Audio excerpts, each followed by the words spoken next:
এখন আমরা দাঁড়িয়ে আছি দিল্লি মিরাট এক্সপ্রেসওয়েতে। আমরা যাচ্ছি হরিদ্বারের উদ্দেশ্যে। Family time. আমার দাদা ড্রাইভ করছে।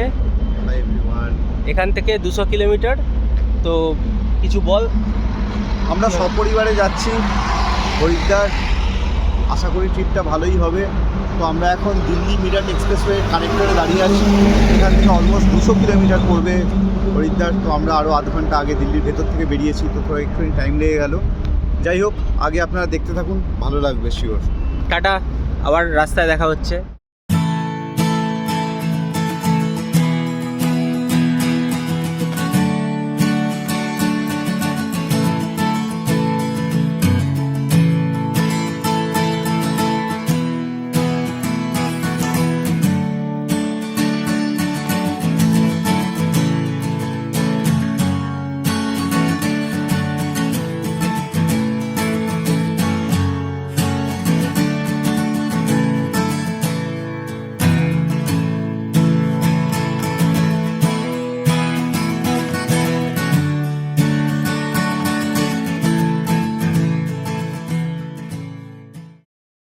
চলে এলাম আমরা হরিদ্বারে।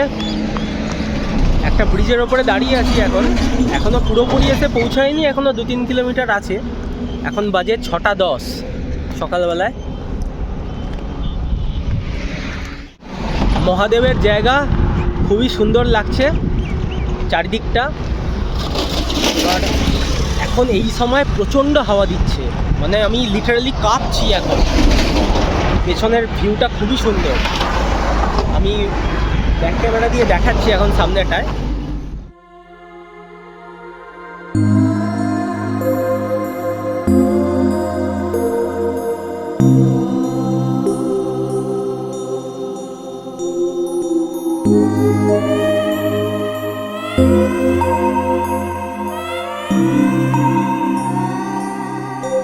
পৌঁছে গেলাম আমরা হরিদ্বারের ভোলাগিরি আশ্রমে। তো আমরা এই আশ্রমটা কেন চুজ করলাম, আমার জেঠুর অ্যাকচুয়ালি পায়ের খুব সমস্যা। এবার এখানকার যে হোটেলগুলো আছে সেই হোটেলগুলো এখান থেকে অনেকটাই দূরে, কিন্তু এই যে ভোলাগিরি আশ্রমটা এইখান থেকে ঘাট একদম কাছে, মানে 50 মিটারের ডিস্টেন্স। দেখতেই পাচ্ছেন, দেখুন পেছনে রয়েছে, এখনও বোঝা যাবে না, আমি পরেরটায় দেখাচ্ছি।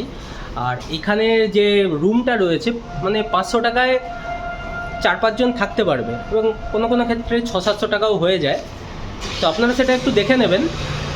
আর রুমগুলো সত্যিই খুব সুন্দর, ভালোই লাগছে। এখানের অ্যাম্বিয়েন্সটাও খুব ভালো। হোটেলের এত বড় দেখছেন লন রয়েছে, আপনারা এখানে বসে থাকতে পারবেন। এখানে সামনে এখানে বসেও গঙ্গা দেখতে পারবেন। আর আরও রুম, প্রচুর হোটেল ফোটেল এখানে অনেক আছে।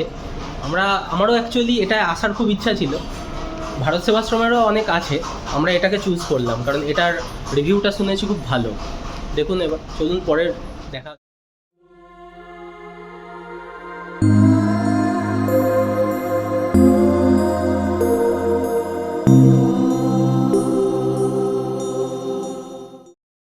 এবার আমরা চলে এলাম বিষ্ণুঘাট, যেটা আমাদের হোটেল থেকে আপনাদের বলেছিলাম যে মাত্র 50 মিটারের দূরত্ব। সামনে বিষ্ণুঘাট, পেছনের এটা হচ্ছে মনসা পাহাড়। এখান থেকেই রোপওয়ে করে চণ্ডী পাহাড়ে যাওয়া যায়। সবাই আমরা এসছি।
এবার আমরা চললাম হারকিপৌড়ি ঘাটের উদ্দেশ্যে। আমাদের হোটেল থেকে প্রায় 1 কিলোমিটারের কাছাকাছি। এখন বাজে হচ্ছে বিকাল 5:35। তো এই সময় গেলে একটু তাড়াতাড়ি মানে বসতে পারা যায়। এবার আমার জেঠু হাঁটতে পারে না, তো ওদের জন্য একটা রিক্সা করে দেওয়া হলো কাছাকাছি, কারণ নাহলে একটু দেরি হয়ে যেত। সব চলেছি, হাঁটতে হাঁটতে চলেই এসেছি। এবার ওখানে গিয়ে দেখা হচ্ছে একবারে। এটার বাজারটার অ্যাম্বিয়েন্সটা দেখিয়ে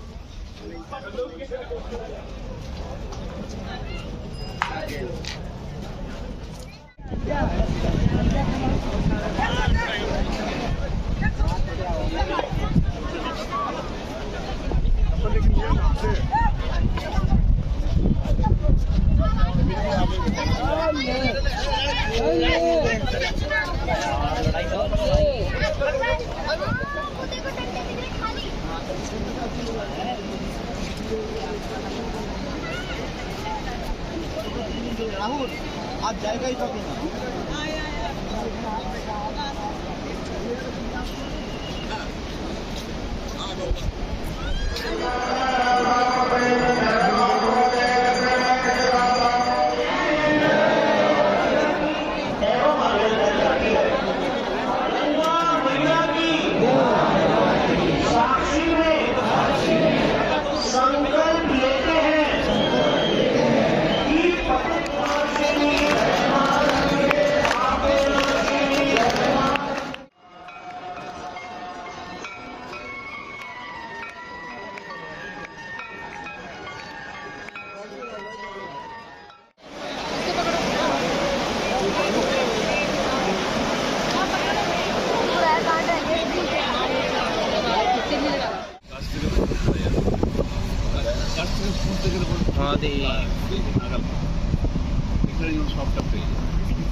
হ্যাঁ, একদম ঠিক আছে পুরো।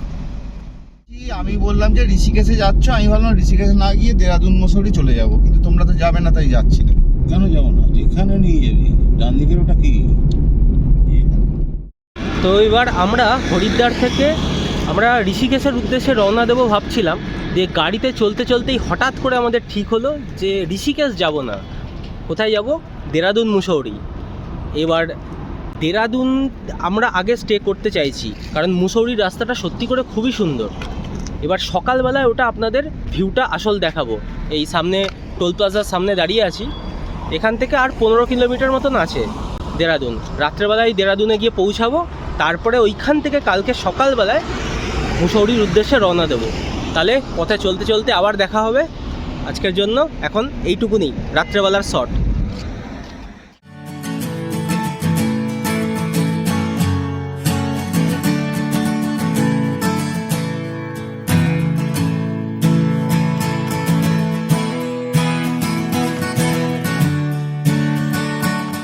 কালকে হরিদ্বার থেকে যখন রওনা দিলাম, তারপরে এসে দেরাদুনে যখন পৌঁছালাম তখন বাজে 9:30। এবারে হোটেল পেতে প্রচণ্ড অসুবিধা হয়েছিল বটে। একটা হোটেল পেয়েছিলাম, দিয়ে ওখানে রাতটা থাকলাম সবাই মিলে। দিয়ে এইবার আজকে সকালবেলা রওনা দিচ্ছি মুসৌরির উদ্দেশ্যে। মুসৌরি এখান থেকে 20 কিলোমিটার ডিস্টেন্স।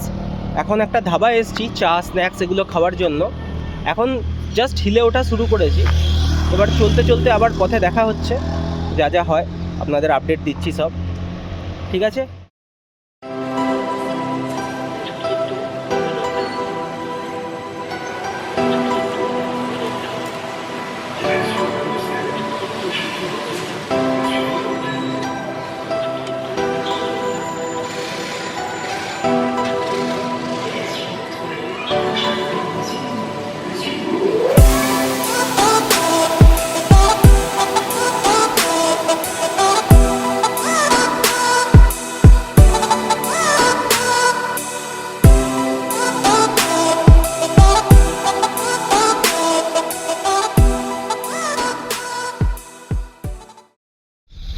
প্ল্যান তো ছিল মুসৌরি যাওয়ারই, কিন্তু হঠাৎ করে আবার গাড়ির মধ্যে আবার চেঞ্জ হয়ে গেল প্ল্যান। এবার কি করব? এবার একটা অফবিট ডেস্টিনেশন যাচ্ছি, সেটা হচ্ছে ধনৌল্টি বলে। ধনৌল্টি এখান থেকে 30 কিলোমিটার দূরত্বে। রাস্তা প্রচণ্ড সরু। একটা খুব সুন্দর জায়গা দেখে রাস্তার মাঝখানে দাঁড়ালাম। একটু রেস্ট নিয়ে তারপরে আবার যাচ্ছি। অ্যাকচুয়ালি দাদা ড্রাইভ করছে, ওরও একটু হাতে প্রবলেম হচ্ছে, কারণ রাস্তাটা প্রচণ্ড ন্যারো এবং প্রচণ্ড চড়াই উতরাই রয়েছে এখানে। এবার দেখা যাক কত দূর যাওয়া যায়। হঠাৎ করে প্ল্যান চেঞ্জ হচ্ছে আমাদের। তো এখানে রাস্তায় দাঁড় করানোর পর একটা খুব সুন্দর জায়গা দেখতে পেলাম, সিঁড়ি দিয়ে অনেকটা ওপরে উঠে আসতে হলো। তো যেহেতু নিজেরাই যাচ্ছি, এখানে কোনো আমাদের বাউন্ডেশন নেই, ওই দূরে আমাদের গাড়ি দাঁড়িয়েছে, এইখান থেকে আমি আর দাদা দুজনা মিলে হাঁটতে হাঁটতে অনেকটা উপরে এসেছি। এই জায়গাটা খুবই সুন্দর, জানি না কোথায় যাচ্ছে, পেছনে কোনো হন্টেড প্লেস আছে কি না বলতে পারছি না, একটু হাঁপিয়েও গেছি। তো এরকম জায়গা মাঝে মাঝে 2-4টে এক্সপ্লোর করে রাখাই যায়। এবার অফবিট জায়গার মধ্যে আমাদের এই জন্য ভালো লাগে, কারণ মাঝে মাঝেই আমরা এত ভিড়ভাট্টার মাঝখানে থাকি, সিমলা বলুন, দার্জিলিং বলুন বা মুসৌরি, তো এই ভিড়ভাট্টার থেকে এড়িয়ে একটু অফবিট জায়গাগুলো একটু ভালো হয়, যার জন্য আমরা মুসৌরিটা ক্যান্সেল করলামই সেই কারণে। লাস্ট মোমেন্টে গাড়িতে আস্তে আস্তেই আমরা ক্যান্সেল করেছি। এইবার দেখি জায়গাটা গিয়ে কেমন লাগে, এবার আপনাদের সাথেও শেয়ার করছি, কিছু তো থাকবেই আপনাদের জন্য সারপ্রাইজ তো বটেই।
তো এখন আমরা চলে এলাম ধনৌল্টি জাস্ট ডে প্যারাডাইস বলে একটা রিসর্ট আছে এখানে, রিসর্ট কাম হোমস্টে।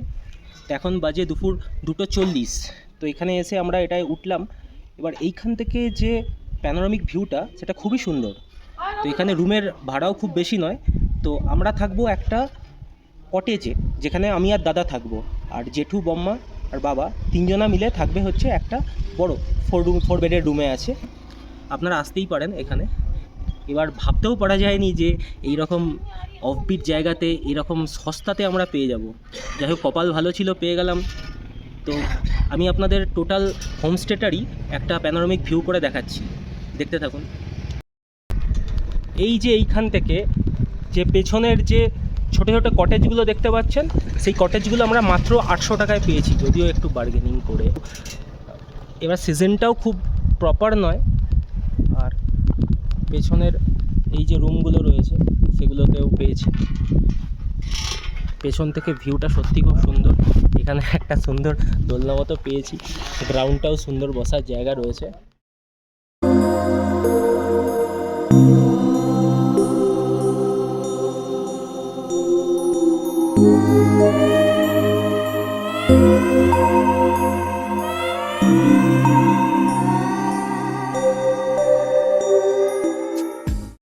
এইবার আমাদের সেই ছোট্ট যে কটেজটা যেটা বলেছিলাম, যেটার মধ্যে থাকবো, এটা দেখাচ্ছি।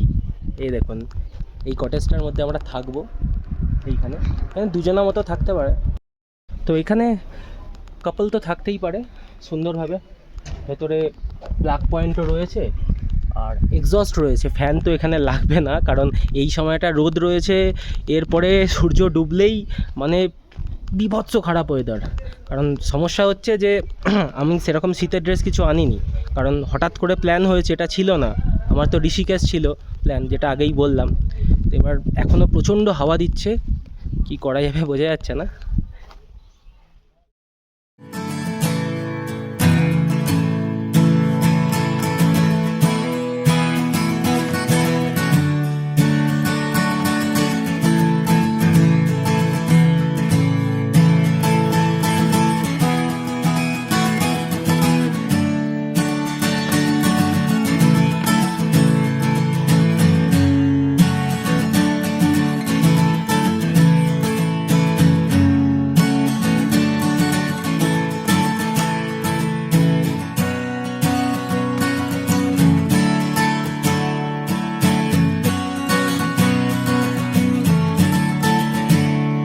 তো চলে এলাম আমরা ধনোল্টি ইকো পার্কে। এটা আমাদের যে রিসর্ট থেকে মাত্র 7 কিলোমিটারের ডিস্টেন্সে। খুবই সুন্দর জায়গা এই জায়গাটা। এবার এখন ঢুকছি, আমাদের একটু দেরি হয়ে গেছে, এখন বাজে 4:10। এবার পাহাড়ে তো খুব তাড়াতাড়ি সন্ধে হয়ে যায়, এবার এটা একটু সমস্যা, দেখি কতক্ষণ থাকতে পারবো। আর একটু আগে আসতে পারলে, অন্তত 2:30-3টের সময় আসতে পারলে আমাদের ভালো হতো, কিন্তু আমাদের একটু দেরি হয়ে গেল। জায়গাটা প্রচণ্ডই সুন্দর। এবার আপনাদের একটুখানি চারিপাশটা দেখিয়ে দিচ্ছি এবং ইকো পার্কে ঢুকবো, তারপরে তো করবই ভিডিও, দেখা যাক।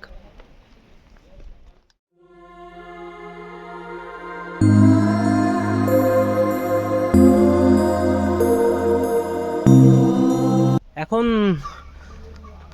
যাচ্ছি, প্রথমে তো বুঝতে পারিনি পার্কিং থেকে এতটা দূরত্বে হবে, প্রায় 300 মিটার। বাবার একটু সমস্যা হচ্ছে হাঁটতে, এবং অনেকটা উঁচু জায়গাটা। ঢুকে তো গেলাম ইকো পার্কের মধ্যে, কিন্তু 100 টাকা করে টিকিট নিল, ঠিক আছে, কিন্তু এখনও পর্যন্ত সেরকম কিছু দেখতে পেলাম না। এখানে নিচে দুটো কাপল বসে রয়েছে, ওপরে যাচ্ছি, তো দেখা যাক কি পাওয়া যায়। তবে যাই পাওয়া যাক না কেন, অনেস্ট রিভিউ দেবো। জানি না এটা কেমন হবে, তবে ধনোল্টি জায়গাটা তো খুবই ভালো, ওটা নিয়ে কোনো অসুবিধা নেই। একদম পিসফুল জায়গা, ভীষণ ভালো লেগেছে, এবং রোড সাইড বিউটি অসাধারণ। ওপরে যাই, দেখি কিছু পাওয়া যায় কি না। জায়গায় জায়গায় শুধু একটা করে চেয়ার রয়েছে, আর কিছু বন্ধুবান্ধব রয়েছে, নয়তো কিছু কাপল বসে রয়েছে। এই যে নিচ থেকে উঠলাম, একদম নিচ থেকে, সেটা দেখানো যাবে না এখন, প্রচুর জঙ্গল রয়েছে। উপরটা যাই, গিয়ে আবার বলছি। রাস্তা ধরে যেতে হবে এখন।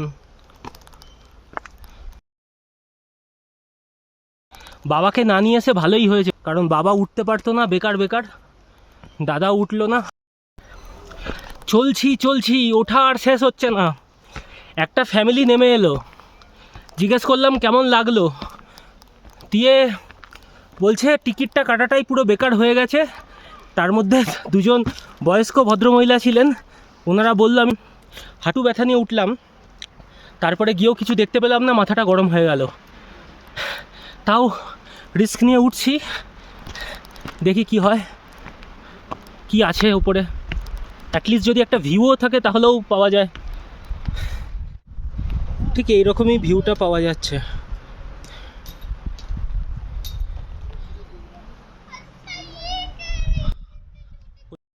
বসার জায়গা,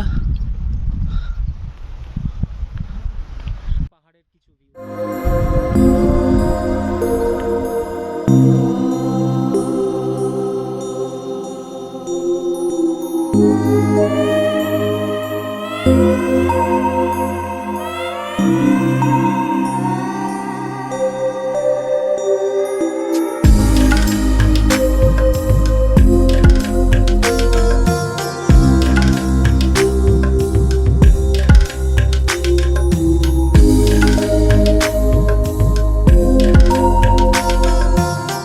নামছি এখন।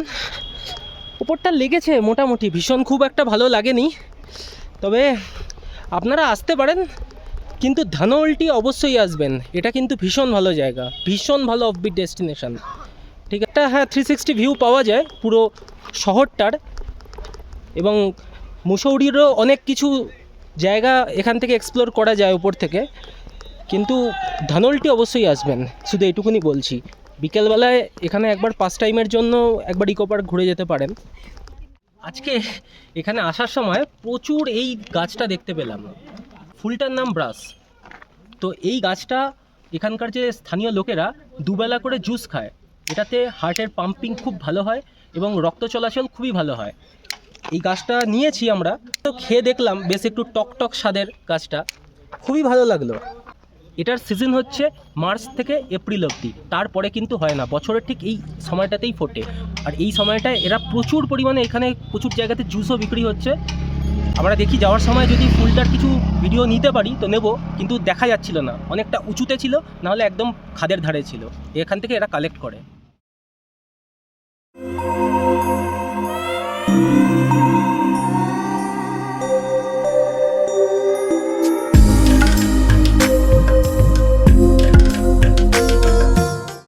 সন্ধে 7টা বাজে, এখনও এখানে আলো। ওয়েস্ট বেঙ্গলে তো 6টার সময় এখন অন্ধকার হয়ে যাচ্ছে, খুব বেশি হলে 6:30টার সময় অন্ধকার হচ্ছে, কিন্তু এখানে 7টার সময়ও আলো রয়েছে, যেটা কোনো একটা হিল স্টেশনে তো একটু অস্বাভাবিক। হোমস্টের আলোগুলো তো জ্বলে গেছে, কিন্তু এখনও বাইরে আলো রয়েছে। আমরা যখন ইকো পার্ক থেকে ফিরছি তখন লিটারালি পুরো সূর্যের আলো তখনও প্রখর, তখন বাজে হচ্ছে 6:15 থেকে 20।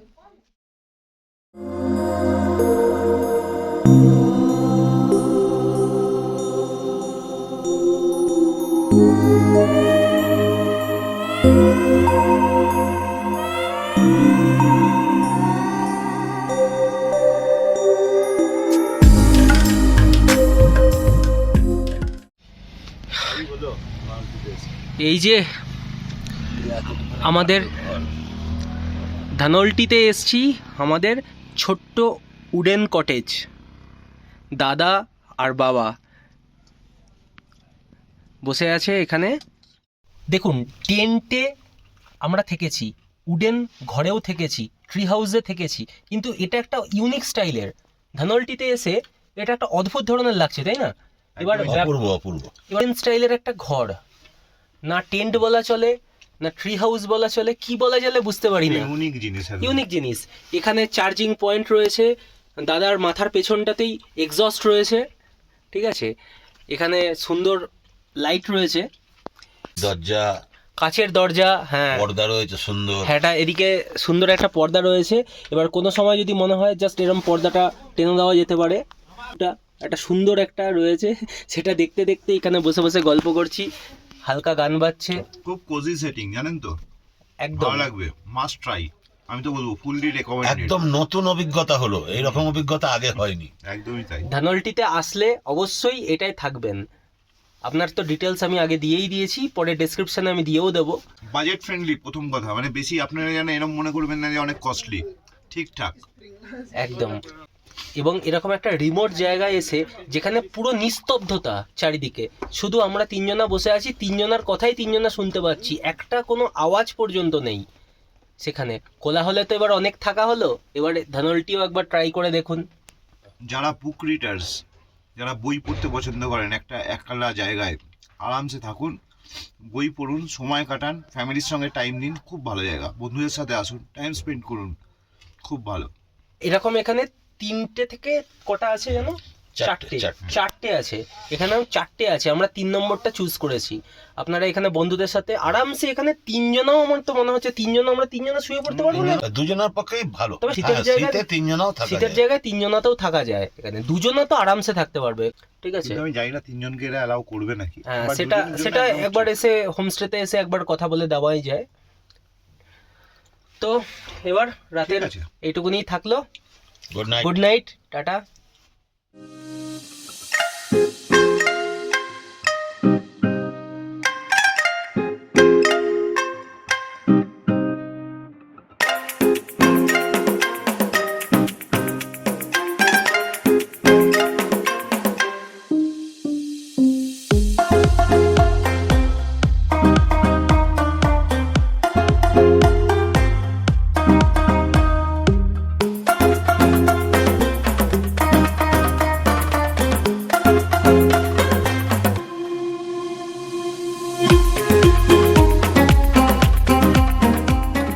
আমরা দেরাদুন ঋষিকেশ রোডে রয়েছি, এরপরে হরিদ্বার হয়ে একবারে দিল্লি পৌঁছাবো। এই রাস্তাটা খুবই সুন্দর, পেছন দিয়ে পুরো কাগজ ফুলের গাছ, এবং এটা ডেন্স ফরেস্ট একটা, আমি কিছু ভিডিওতেও দেখাচ্ছি এইটা। আমাদের জার্নি তাহলে এত দূরই রইল। ঠিক আছে, আজকের মতো এইটুকুই। ভালো লাগলে চ্যানেলটিকে লাইক সাবস্ক্রাইব করতে ভুলবেন না যেন একদমই।